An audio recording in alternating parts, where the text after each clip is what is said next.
زمستون واسه تولد تو میخونم فقط به خاطر تو. دل من دیگه آروم نداره، تو رو خواسته دیگه راهی نداره. شب تولد باز مثل پارسال، بیقراری مثل هر سال.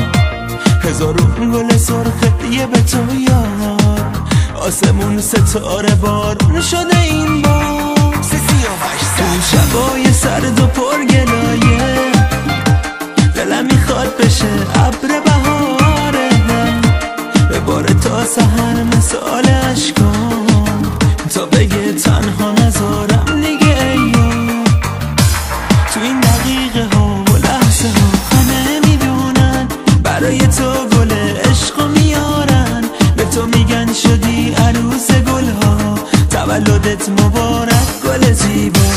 تو این دقیقه ها و لحظه ها همه میدونن برای تو گل عشقو میارن، به تو میگن شدی عروس گل ها، تولدت مبارک گل زیبا.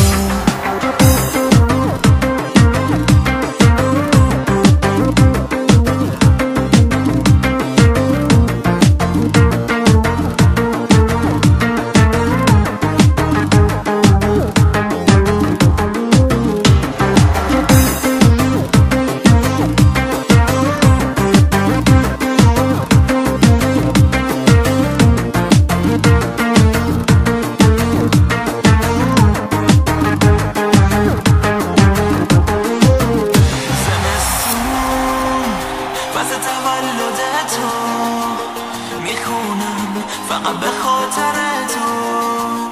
دل من دیگه آروم نداره، تو رو خواسته دیگه راهی نداره. میدونم وقتی که تو خواب ناموسی دلت میخواد به من دلتو ببازی، میدونی که دلم چشماتو میخواد، دل من منتظر عشقاتو میخواد. عشقایی که یک دنیا قشنگه، خودت هم میدونی خیلی میارزه. اگه این همه سال بیقرارم، عوض حالا دیگه چشماتو دارم. تو این دقیقه ها و لحظه ها همه میدونن برای تو گل عشقو میارن، به تو میگن شدی عروس گل ها، تولدت مبارک گل زیبا. تو این دقیقه ها و لحظه ها همه میدونن برای تو گل عشقو میارن، به تو میگن شدی عروس گل ها، تولدت مبارک گل زیبا.